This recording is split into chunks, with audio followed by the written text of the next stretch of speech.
So guys, without wasting time, let me show you something that came from Europe. It's something that I wasn't actually expecting, and I have never thought that it might ever happen. And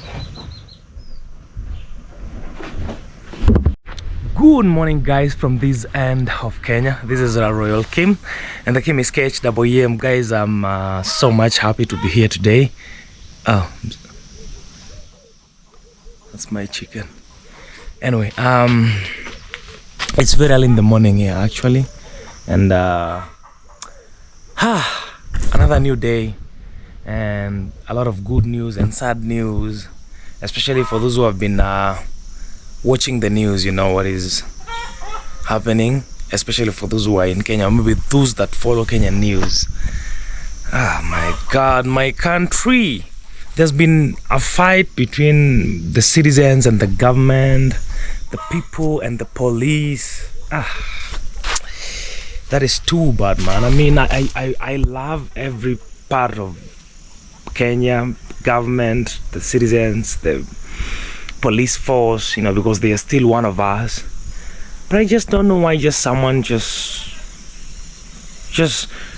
gets the thought of just having the gun and then triggers and then they just, you know, blow someone's head, you know. And in our case, the story that we have as of now in Kenya is this young guy that was killed. Okay, it was a protest against death of another citizen that was killed by police, and then in that situation another police also killed an innocent person, actually someone who was not protesting. This guy was just selling these masks, you know. For him, he saw a business opportunity because he knew people in the CBD are going to be, you know, experiencing the tear gas and, you know, all that, and then he got some masks and then he wanted to sell to people.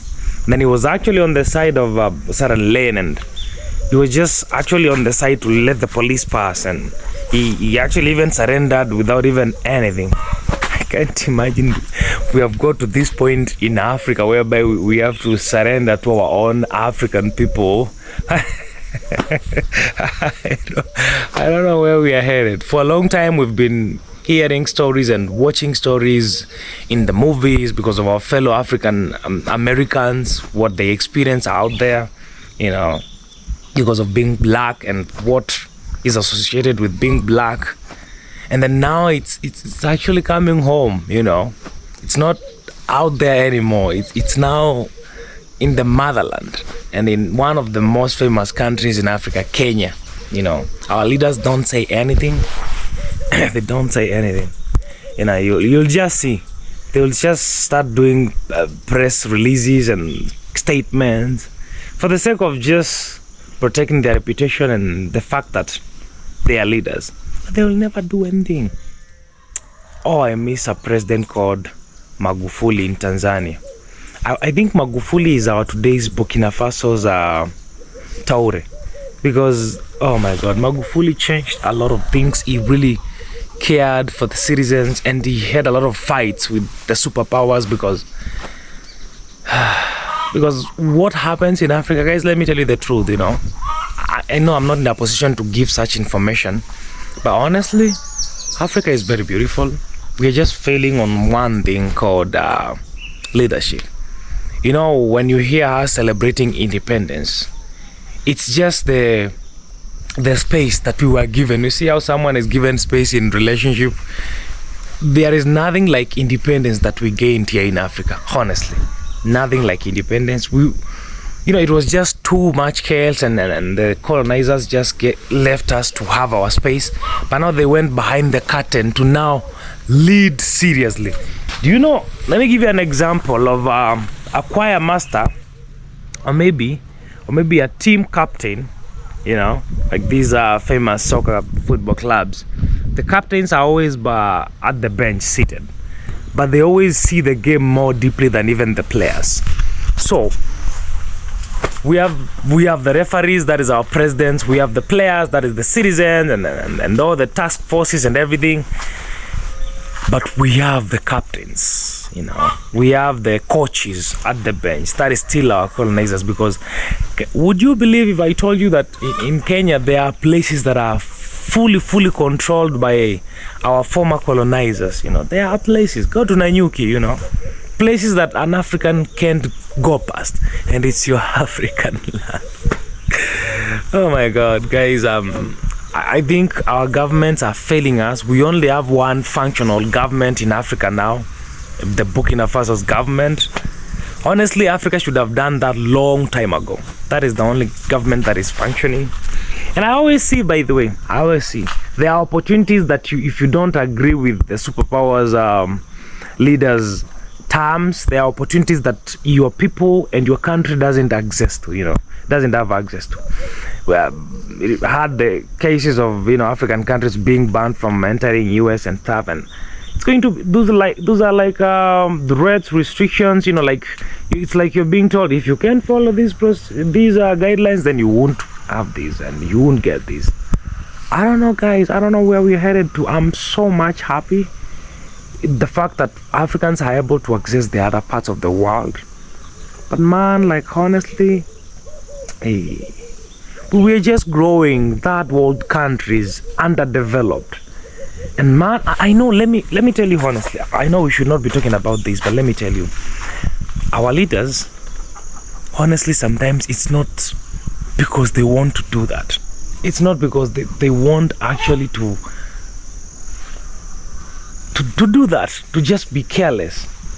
But sometimes, man, they are fixed in a situations that they can't even, Others, I know, they even get death threats, So they just, at the end of the day, they just have to betray their subjects, their people, I don't know where we're going as a continent. I don't know exactly where we're going. Because honestly, I don't have any problem with the fact that we were colonized, guys. I don't have, because it was, I'll say it was, I can say it's part of evolution, because human beings have evolved from a very dark age and a very far forgotten age to this, and humans will always have to grow. That was like a development in a way, industrialization, and people had to move. People that are not Africans had to come to Africa and get what they want and go. And you see, even in today's world, Africans are also going where they don't belong, and they get something, they come back. That had to happen. I don't have a problem with that. But man, seriously, even up to date, just being in control of African countries, no. Our leaders and the people of this continent have the capability to lead and to fight, because I believe we have all the resources. I know the only problem that we don't know is how to lay strategies and how to build systems. The only big problem that we have in Africa is building systems and enforcing the systems and building fair systems to the people of a country. Because you see, even up to date, we use our colonial system in governance, in school, in what. They're just changing things the other day. It's after over 50 years, Kenya, we just changed one thing, the education system. It used to be 844, now they have this new system program called CBC, something like that. And that is the only thing that has changed, honestly, for over 50 years of this country being termed in quotes to be independent and self-governed. Oh my God, I don't know where we are headed as a country, honestly, guys. I'm sorry today I started with this story, but this is sad news, man. I mean, this is the topic that as a people of this country we are talking about, because the killings are happening every day. Nairobi has become like a black spot, I don't know, especially the CBD. I don't know, should we stop protesting? Is that what the leaders are telling us, that you should never protest, you should never ask for your rights, you should never question? Neo-colonialism, it's still in process, man. Oh my God, guys, honestly, welcome to the farm. Anyway, I know this wasn't a good story to start with, but it's a point, it's a point of concern, because this is what is affecting my people and what is affecting the land that I'm stepping on as of now. and I'm a youth, and I've not seen old people or other people die. It's just been youth, people less than 30 years old, just dying. Okay, I know the Gen Z generation seems to be fearless and all that, and for like a couple of years now, they have been like in the first line to fight for the rights of the citizens, because our leaders, our fathers are no longer doing that. They are no longer doing that. They just come to us during campaigns, and they tell us we're gonna do this, and at the end of the day we just have to choose one person. So we give one person the seat, and then when they got there, oh my god, they change. Likes of people like Jalango, man. Jalango was the other day I remember Jalango even interviewing Mara, because he was a podcast guy, doing YouTube. He used this very nice strategy that worked out, and he won the heart of the people of Langata in Nairobi, and he has the seat. That guy has been doing a good job, but he's just so silent in a way that I just can't see him. He used to have that voice when he never used to be in the government. He used to be a man of the voice, and people used to listen, but he doesn't talk anymore. Yeah, he's doing a lot of things, development, and a big shout out to Jalango. I don't know whether he does even know who I am, but that guy is doing a good job. He's always doing development in that place. Yeah, that is one of the people that I can say they have actually delivered. But there is leadership is not just based on one corner of just building and constructing. Also standing up for your people, when you have to. He's a leader in one of the regions in Nairobi, and he should be like in the first place to just condemn such things. But the problem, when you are a leader now in Kenya, and then you start like rebuking the government, oh my god, we just give you a few months, so things start happening, you are sick, you are dead, or maybe you have been assassinated, something happens. Assassination is still there. Can you imagine in Africa? Oh my god, we used to read assassination in history. The other time I ever known of assassination is in movies. In history, Tomboya was assassinated in this street. A lot of things. I don't know, it's happening, man. I don't know, Africans, we can do better than this, honestly. We can really, really do better than this. I don't know what we are not doing right. I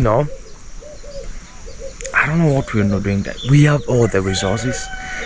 The problem now with our leaders, when they get there, they want to own, I don't know, like people, for you to get a chance to become a president of Kenya, let me be honest, you must be like filthy rich, like have a lot of money, and it's not just about money. For you to become a president, you must have a good history in leadership, and by the time you come to qualify, you are this kind of a person that have made a lot of wealth, created wealth, you have everything that your family can ever, even 5 generations to come. But still, when they get to the leadership, it's like they have been born again. It's like they are building wealth afresh. All the plans they have, all the schemes they have for the government, they are just meant for self-benefit, for their own benefits. Like seriously. I love this young man, a graduate who was addressing the president, because we always have those panels whereby youth get to talk to the president one-on-one, in a panel, and then they can say exactly what they are feeling.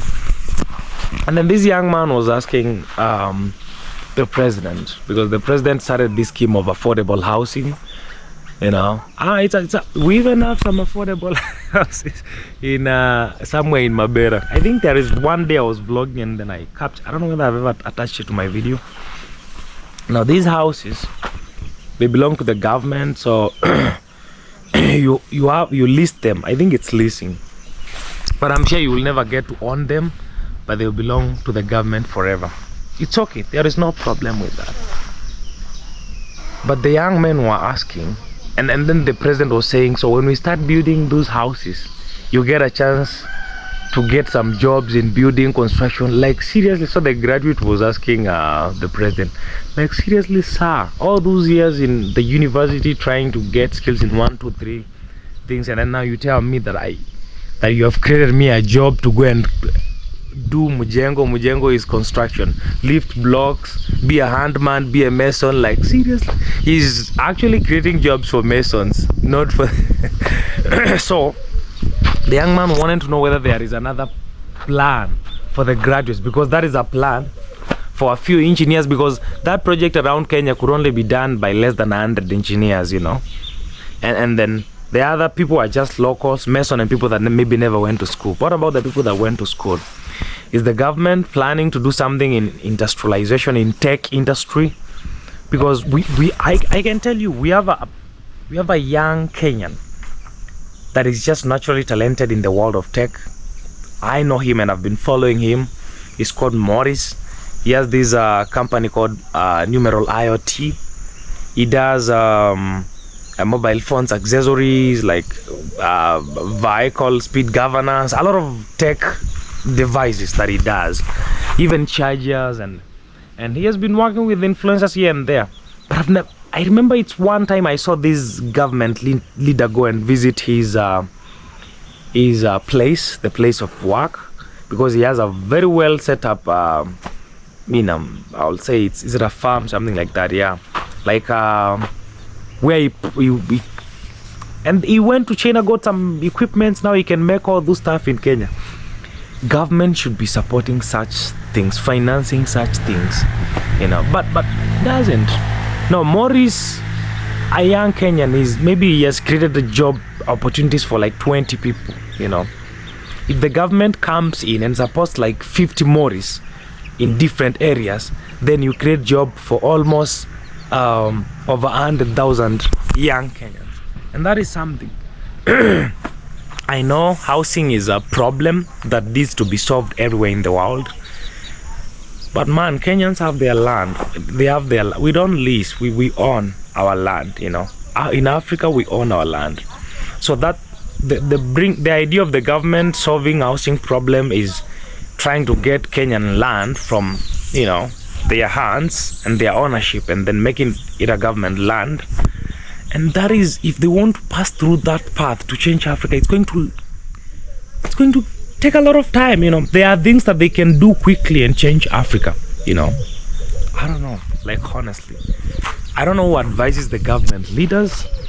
They just care about themselves. And when you see the members of the parliament, when they are now talking and addressing, you know, discussing, because it's always broadcasted live for Kenyans to see, they just paint a picture of these people that really care. I mean, they are like so concerned. But from there, I know they just go behind the curtains. They're like, hey, did we say what they wanted to hear? Will Mr. President love that? Is that okay? Am I in trouble? Mr. Speaker, sir, am I in trouble? I know that is what we do. No, you're not in trouble. He said that is what we should talk. That is what happens, you know. I'm sorry guys. I just don't know what to say, you know, because I'm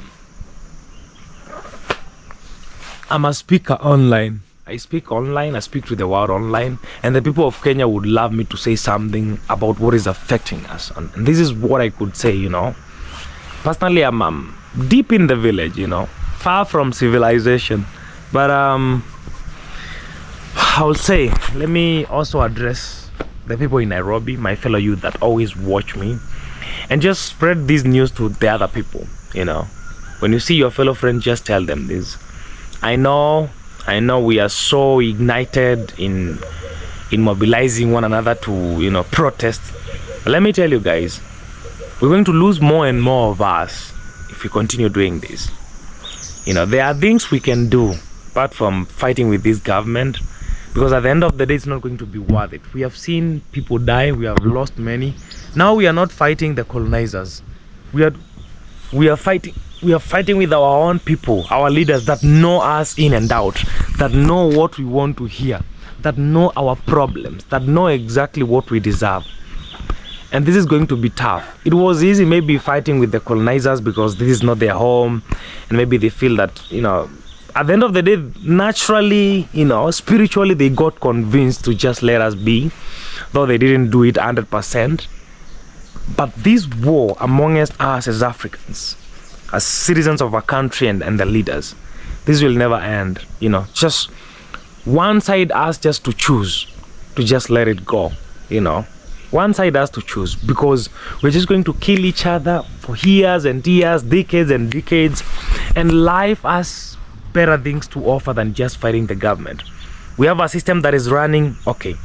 We have a governance system, yes. We have school system, yes. We have I don't know, the public infrastructure maintenance systems, yes. We have communication system, yeah. We have, and that is what we have. So as a people of this country, I'll say, okay, let's say this is where we are. Please, if you are a Gen Z or a millennial or a Kenyan and you really love your country, just stop showing up there and dying, because that is what they are going to do over and over again. This is not the colonizers we are fighting with. This is our people, you know, names from our tribes, people leading us. And you have seen this happen for years now, you know. It will never change. We are going to get back to 2007 issue, you know. People like the famous Luo leader, he's now quiet. He used to be the guy fighting for the people, but now he's in the government. It's with the serving government, and you know, he's actually donated land for what? Oh, for the government to build. To build what? To build the houses, the affordable houses. So okay, the houses Kenyans are going to live in, yes. Is it a plus? Yes, it's a plus. We have more problems, yes, we have more problems to solve. Are we going to solve them by always, you know, throwing stones to each other? No, we won't. Please, personally, this is my feeling. I don't want to lose another Kenyan, especially youth. You guys are the future, you know. Please just get something to do. I know, and all the influencers, this doesn't happen from Kenyans directly. It's the influencers that are into, you know, like mobilize people, and then they say we are going to meet. And I haven't seen an influencer, especially the big ones, die. I always see them on the camera showing what is happening. They don't die, but just an innocent Kenyan who was mobilized by an influencer is the one that ends up dying. So I don't know, the influencers, they always make sure that they are protected. They might even have police officers with them there to protect them. But what about the Kenyan, you influencer that you call, let's meet in the CBD tomorrow and protest against Juang's death? So what happens to that Kenyan? So you have created content on mobilizing him or her to come on the site. You also get to create another content on mourning his or her death. And then tomorrow you mobilize another one. We are just monetizing each other, you know. Please. Oh my God, guys, I'm sorry. I'm not a politics guy. I'm just speaking this at a personal level, and I'm just, you know, speaking for humanity. Please. I'm just rebuking everyone, rebuking the government, rebuking the influencers. Please. If you are an influencer and then you organize for what? You organize or maybe mobilize people for the demonstrations, please don't focus on your own security alone. Focus on even the security of the people that you bring to the ground. You know, if you mobilize people online, even on the ground when you meet, coordinate them. You know, talk to even the police, you know, and all that. You don't just call people to the ground and then you wait for them to die and then you create another content. No. At the end of the day, these are problems that we bring to ourselves. Yes, our government is failing. Yeah, exactly. But some funny and minor things that happen, it's sometimes our own wish. Sometimes maybe this police officer who killed this guy, there is a police officer who blew a young man who was selling mustard that, like I told you, he's head of.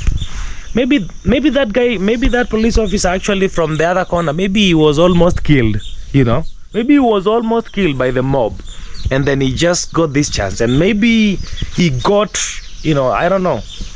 But now, because we are against the police, then now we are going to say, oh, police are bad, and we're going to build this culture, and this culture is going to affect our generations to come. So let's be careful what we do.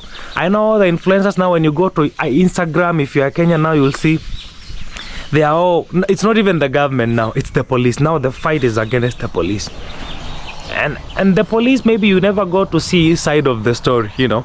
But I know most of the time, good news is never good news. Bad news is always the news that people care about. People care about that incident of the police blowing off the kid's head. But what if you got a chance to understand the story before that, or maybe something behind that, or maybe something you don't know? I know we now care about only that picture alone, you know, and given Ojwang was also killed. Let me tell you, most of the time, and 100%, there is always a deeper story that we don't know in anything that happens. You know, there is always a deeper story. So please, all the influencers, your mobilization is good, but please, I feel something is off with mobilization of the influencers in Kenya, honestly. Yeah, because those guys never die, but just kids that are nobodies, that no one knows them, they just end up dying. You know, and we have never, I haven't seen justice since all these things started. You know our country, you know our leaders, you know how things happen, and then you end up just leading kids down there in the streets, and then you leave them there and they die, and you lift them and you take photos, and then you spread the story and you get 100,000 views, you make money. I think Royal Kim is done with speaking about that. We are done with that. My point and my summary is, our government is doing bad. Yes. The only government functioning in Africa, Burkina Faso. The other African presidents, they need to wake up. Okay? Yes. Our former colonizers are still on us, on our backs. But with time, by God's grace, we will get there. Another one, influencers, please. Stop mobilizing kids and securing yourself and leaving them there out there to die. Okay? The kids, Gen Zs, and you know, our vibrant generation, please be careful when you go out there. Be careful when you follow lead of an influencer to go and mobilize against someone. You know, it's easy. It's like it's becoming fun. I feel like at some point it's becoming fun when people go out there too, and then they always enjoy sharing the, oh, our kid died, oh, police are bad. They're just one of us, you know. And you don't know what they go through serving the country, honestly. So I just know there is a story behind everything that happens. And a lot of things are just not exactly with the way you think, you know. Guys, I'm sorry. I've been keeping you here with this Kenyan story. I'm sorry. I'm sorry, man. I don't know what to say. It's only that I can't lie to you that I woke up happy.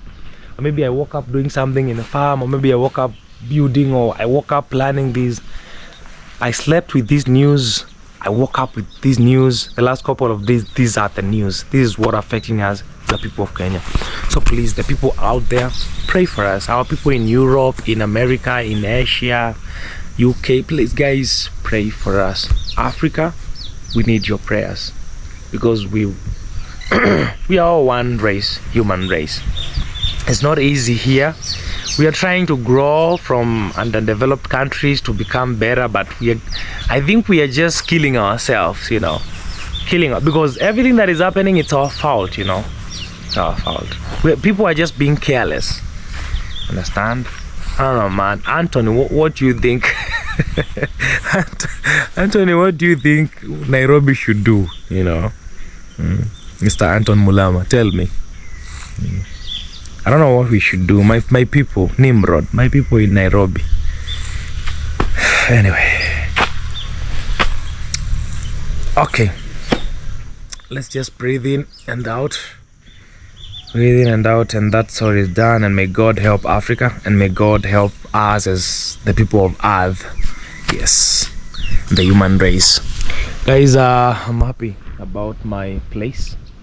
Changing every day. Yesterday in the morning, I had Prisk and Jeremy visit, and we did a lot of exercise.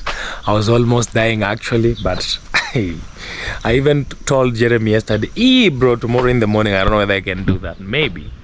I think I need to start organizing. Maybe sometimes I do exercise in the evening, because it can be challenging, honestly. Yeah.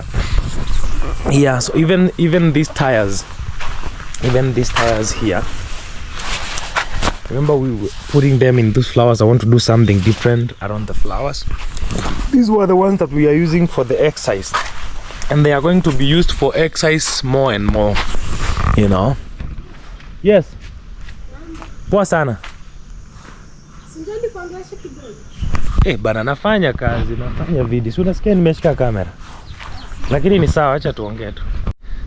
So I know I stopped the camera. I mean I stopped recording because you had someone call me at the gate.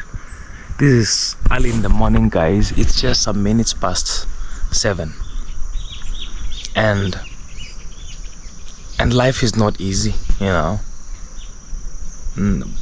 A lot of things like these ones happen off camera a million times. Someone woke up from their home and knew they are going to walk, and it's someone actually challenged. You couldn't see them, it's her. Someone challenged physically, and they came all that way. And here I'm going to wake him up and ask him for money to go and buy soap and breakfast. I know her, she's married to a friend of mine there, but in my entire life she has never asked me for anything. And oh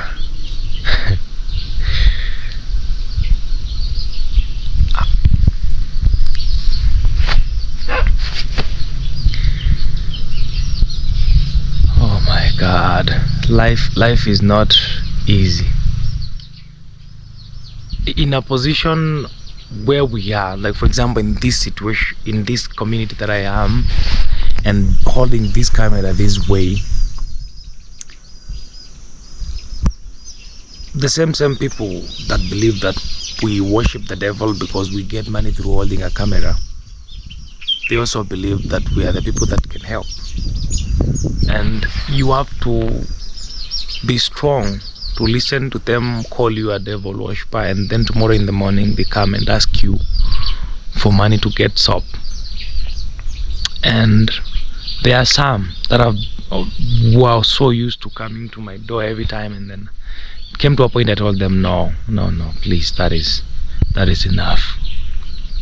But then even if those stop, you keep also getting new ones that they have never asked you for anything. They come to the gate and then they ask you for a very small amount of money that you even feel so ashamed to say no, you know.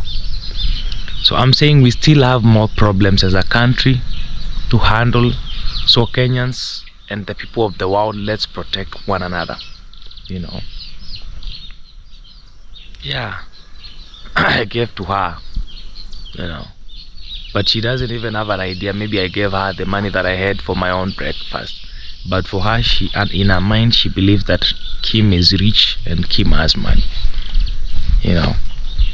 So sometimes we always make tough decisions every morning, every evening, every day, but I'll say everything is for the glory of God. Yeah, guys. So I wanted to show you someone today, and oh my God, I also have something to show you. We also have something that a very big gift that actually came from somewhere in the Europe. I'll tell you later. Yes, so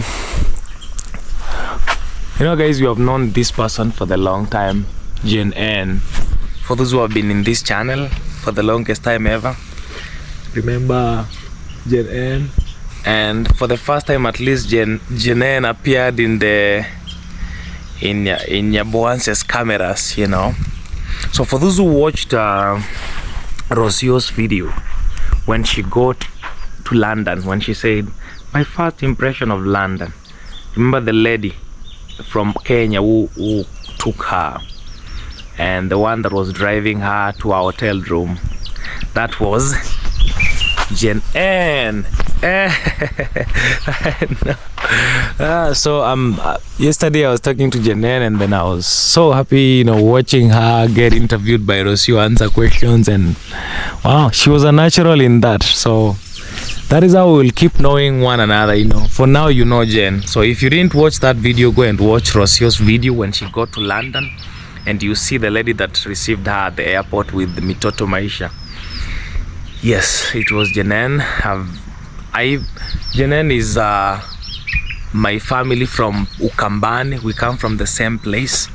Yeah, so for me and her is more of a family than the YouTube thing, you know.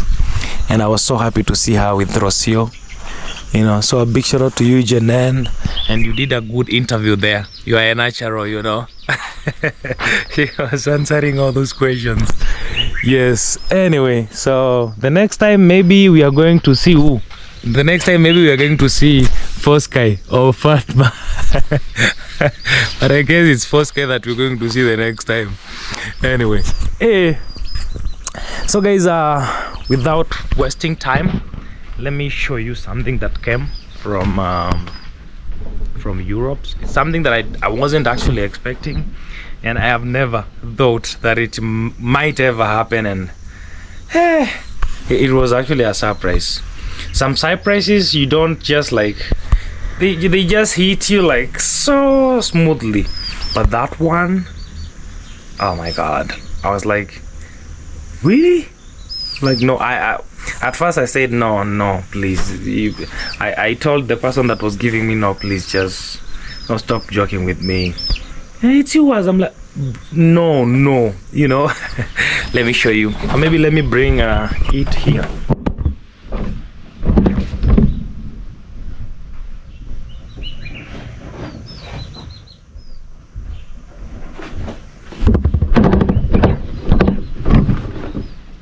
So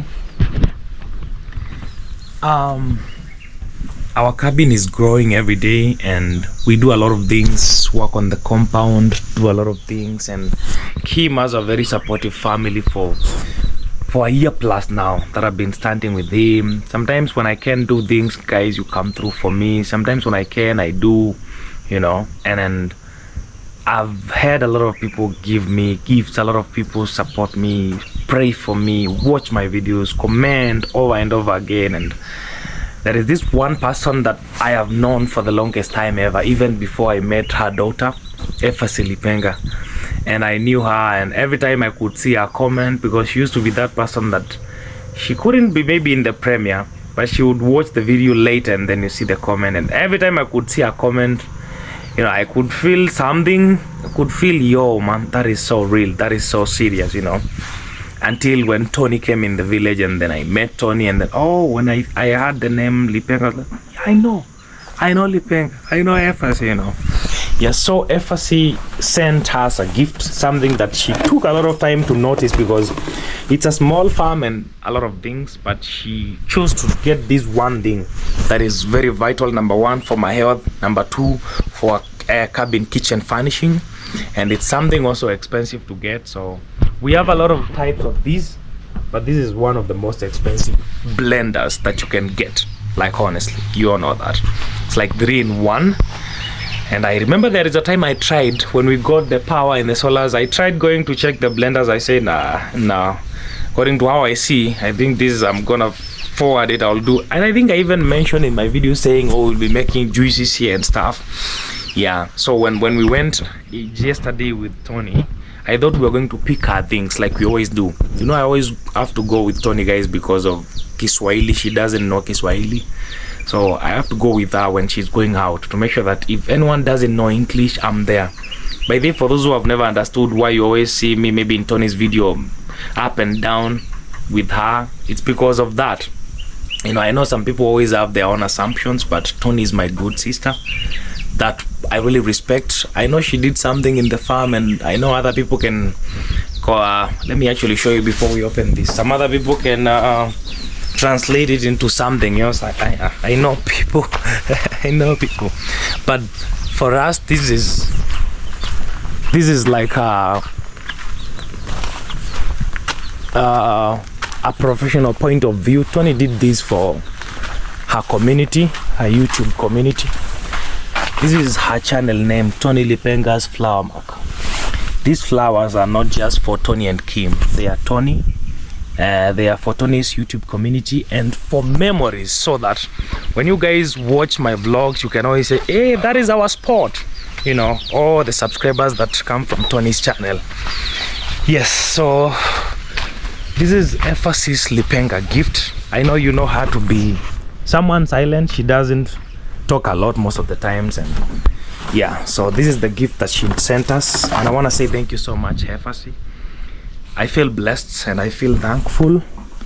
This is the first piece of the blender. We have another one here, and then this is the, like, I'll say what, like the engine.